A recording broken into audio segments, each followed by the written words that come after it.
Hello students, तो ये आपके क्लास 10 की साइंस की बुक। तो जैसा कि हम इसका चैप्टर 8 जो था वो पढ़ रहे थे, तो हमने जो था वो जो पदार्थ थी उनके अवस्थाओं के बारे में हमने पढ़ रहे थे।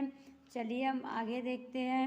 जो अगली हेडिंग है हमारी वो है गैस एक स्थान से दूसरे स्थान तक बहती है, यानी द्रव की तरह गैस भी एक स्थान से दूसरे स्थान तक बहती है। यानी कहा जा रहा है जिस तरह हमारा जो द्रव्य होता है वो एक स्थान से दूसरे स्थान तक बहता है, उसी तरह गैस भी हमारी एक स्थान से दूसरे स्थान तक बहती है, दूसरे स्थान तक जो है वो बहती है। किसी बंद कमरे में एक कोने में स्वयं खड़े होकर दूसरे कोने में अपने मित्र से अगरबत्ती जलवाए। कुछ देर बाद आपको अगरबत्ती की सुगंध आने लगती है।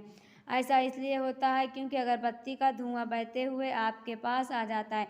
यानी कहा जा रहा है कि एक बंद कमरे में आप खड़े हो जाइए और दूसरे एक कोने में, और दूसरे कोने में आप अपने मित्र को खड़ा कर दीजिए। उसके बाद उससे एक अगरबत्ती जलवाइए। फिर जो अगरबत्ती की सुगंध होगी वो आपके पास आने लगती है। ऐसा इसलिए होता है क्योंकि जो अगरबत्ती का धुआं होता है वो बहते हुए आपके पास आ जाता है। और देखिए अगली रीडिंग आपकी है गैस द्रव की अपेक्षा तेजी से बहती है। यानी कहा जा रहा है जो गैस है वो द्रव की अपेक्षा उससे ज़्यादा तेजी से बहती है। दो गुब्बारे लीजिए, एक में जल तथा दूसरे में हवा भरिए। दोनों को मेज पर रखिए तथा दोनों का मुंह एक साथ खोल दीजिए। आप देखेंगे कि हवा वाला गुब्बारा तुरंत खाली हो जाता है, जबकि जल यानी द्रव वाला गुब्बारा देर से खाली होता है। यानी यहाँ पे आपको जो है एक एग्जाम्पल द्वारा बताया जा रहा है कि आप दो गुब्बारा लीजिए, एक में हवा भरिए एक में जल भरिए। उसके बाद दोनों का मुंह जो है एक साथ खोल दीजिए। आप देखेंगे जो हवा वाला गुब्बारा होगा उसमें से हवा जो होगी, गैस जो होगी वो जल्दी निकल जाएगी, वो जल्दी जो है पिचक जाएगा। लेकिन जो पानी वाला गुब्बारा होगा वो उसमें से जल होगा या जो द्रव्य होगा वो धीरे धीरे बहेगा, और वो वाला गुब्बारा जो होगा जल्दी से खाली नहीं होगा। फिर पांचवा देखिए पदार्थ की अवस्था का परिवर्तन। एक पदार्थ की ठोस, द्रव्य और गैस तीनों अवस्थाएं हो सकती है। जैसे एक ही पदार्थ की तीन अवस्थाएं बर्फ, ठोस, जल, द्रव और वाष्प या भाप गैस है। यानी कहा जा रहा है पदार्थ की अवस्था का परिवर्तन। यहाँ पे आपको जो हेडिंग दी है उसमें बताया जा रहा है एक पदार्थ की ठोस, द्रव और गैस तीनों अवस्थाएं जो है वो हो सकती है। जैसे कि एक पदार्थ की तीन अवस्थाएं, जो बर्फ़ होगा, बर्फ़ क्या है हमारा वो ठोस अवस्था है। फिर जल जो है वो हमारी द्रव अवस्था है, और वाष्प यानी जो भाप है हमारा वो गैस की अवस्था है।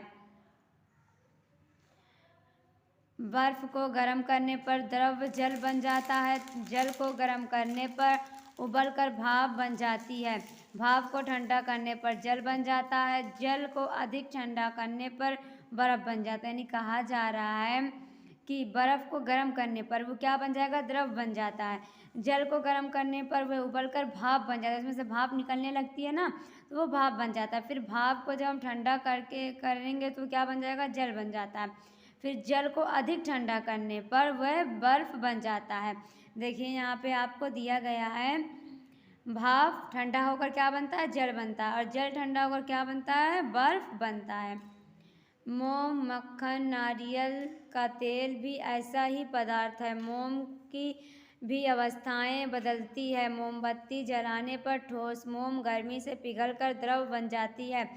बत्ती इस द्रव्य मोम को सोखती है और अधिक गर्म होने पर द्रव्य मोम गैस में बदलकर जलता रहता है।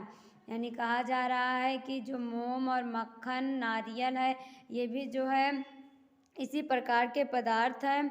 मोम जो होती है, मोम की अवस्था भी बदलती रहती है। मोमबत्ती जलने पर ठोस मोम जो होती है वो गर्मी से पिघलकर द्रव बन जाती है, और बत्ती जो होती है उस द्रव्य मोम को सोखती है, और अधिक गर्म होने पर वो द्रव्य जो होती है मोम गैस में बदल कर जलती रहती है।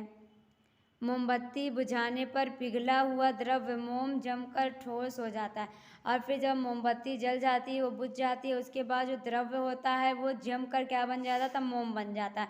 यानी वो पदार्थ की ठोस अवस्था बन जाती है। फिर देखिए अगली हेडिंग आपको दी हुई है पदार्थों का पानी में घुलना। कुछ ठोस, द्रव्य और गैसीय पदार्थ पानी में घुल जाते हैं। चीनी और नमक ठोस पदार्थ है, ये पानी में घुल जाते हैं। दूध और स्याही जैसे द्रव पानी में घुल जाते हैं। ठंडे पेय पदार्थ लिम्का, कैंपा कोला में कार्बन डाइऑक्साइड गैस घुली होती है। यहाँ पे आपको कहा जा रहा है कुछ ठोस द्रव और गैसीय पदार्थ जो होते हैं वो पानी में घुल जाते हैं, जैसे कि शक्कर हुआ, नमक हुए, क्या है, ठोस पदार्थ है, ये पानी में घुल जाते हैं। और दूध और स्याही भी जो है जैसे द्रव्य जो है पानी में घुल जाते हैं। ठंडे पेय पदार्थ जैसे कि लिम्का हुआ, कोला हुआ का, इन सब में क्या होता है, कार्बन डाइऑक्साइड गैस मिली होती है, घुली होती है। पदार्थों का उपयोग हम प्रतिदिन तीनों अवस्थाओं में पाई जाने वाली वस्तुओं का प्रयोग करते हैं। हमारे मकान, फर्नीचर, बर्तन ठोस पदार्थ के बने हुए हैं। द्रव पदार्थों का प्रयोग हम प्रतिदिन करते हैं, जैसे पानी, दूध आदि। गैस का प्रयोग ईंधन के रूप में किया जाता है।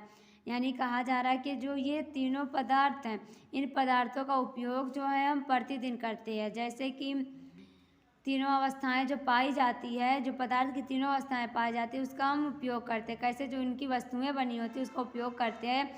जैसे कि हमारे जो मकान हुए, फर्नीचर हुआ, बर्तन हुए, ये ठोस पदार्थों के बने होते हैं। और द्रव पदार्थों का प्रयोग भी हम करते हैं, जैसे पानी हुआ, दूध हुआ, और जो गैस पदार्थ होते हैं उनका भी करते हैं, जैसे कि ईंधन के रूप में हम गैस का प्रयोग करते हैं। बच्चों, ये जो आपका चैप्टर था ठोस, द्रव्य और गैस, ये आपका यहीं पे कंप्लीट होता। आई होप कि आपको समझ में आया हो। आप इसे अच्छे से पढ़िए और समझिए।